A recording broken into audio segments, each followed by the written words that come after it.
What's up, guys? It's RMore98 here with another edition of the news. Here are some of today's top stories for Wednesday, March 22nd, 2017. The first story of today is coming from CNET, and it is news about the developer edition of the next version of Android O. Some of the new features in this new Android include better battery management, which has always been like a key factor, and actually they're kind of copying iOS in this fashion because they're using some of the things iOS uses, such as cutting the resources for apps that aren't being used, like in the foreground, possibly in the background. That way it consumes less battery as the device is being used. Other things that are being rolled into this new Android include notification channels, which Android's been king of notifications for a long time, and in the new Android O, you can actually group your notifications. So if you want a group of notifications that's news-based, say, you got your favorite YouTube news channel and you got your Google News, you can group those notifications together in one sort of icon instead of it showing up as like two different things. So, that's pretty cool.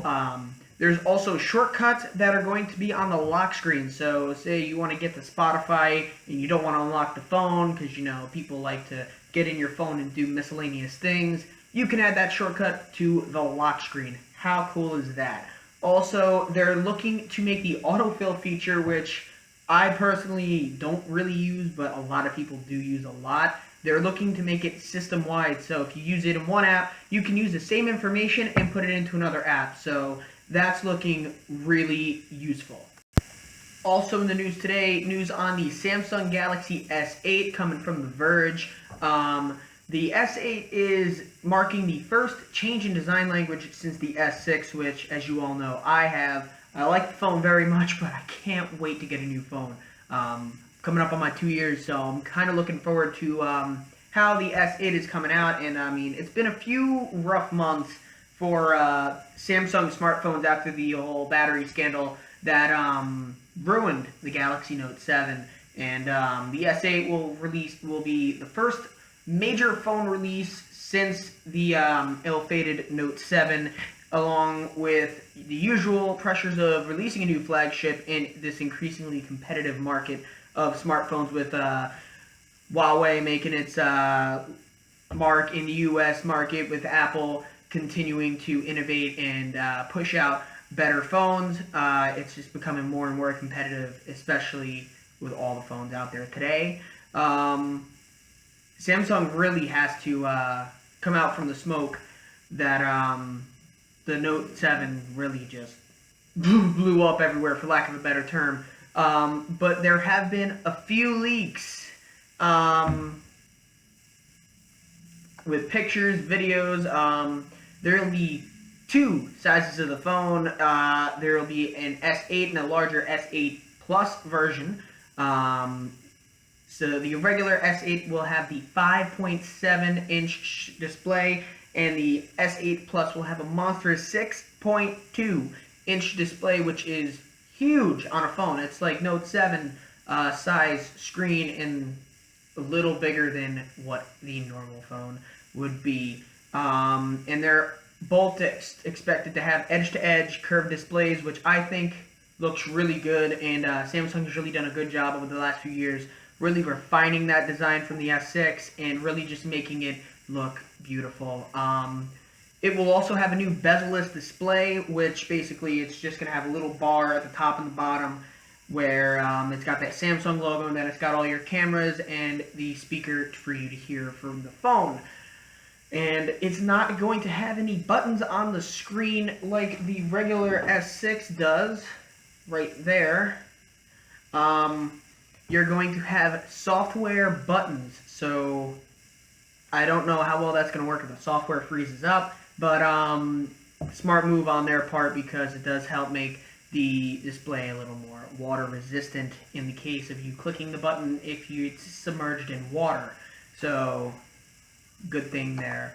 Also, you're going to have the Bixby virtual assistant in the phone, which is awesome. I think that's actually going to be a very big feature, and it's going to allow you to use it with apps, and something that honestly should have been in previous phones. I don't know why they waited so long to finally come out with a personal assistant, but now that they do, I really hope this doesn't flop like every single one of their previous attempts.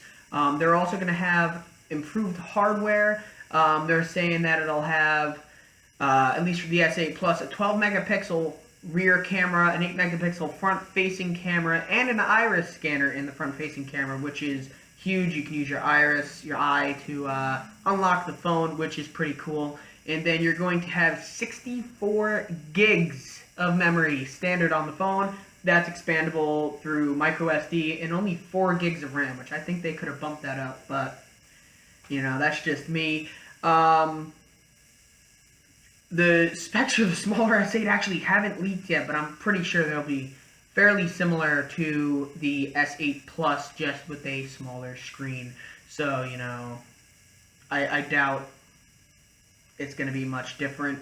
But it's also expected that Samsung will have the first phones on the market with the Snapdragon 835 processor.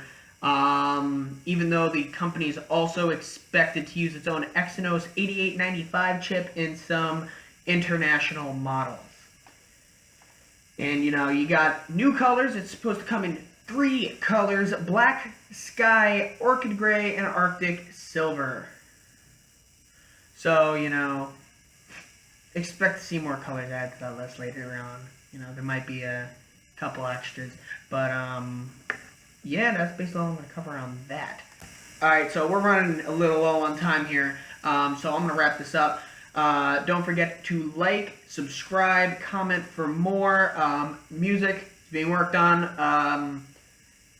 Don't forget that I will be trying to get the news out more often. I know I missed Monday and Tuesday. I was busy with shit. Now I'm going to try and focus on getting a regular schedule back to the way it was back at the beginning of February. As you can see, I'm changing shit around. My roommate moved out, so I have a little extra space to work with, and I kind of have like my own little office setup going on here. I might do a video showing how I changed up everything. But until then, don't forget to keep it classy, people.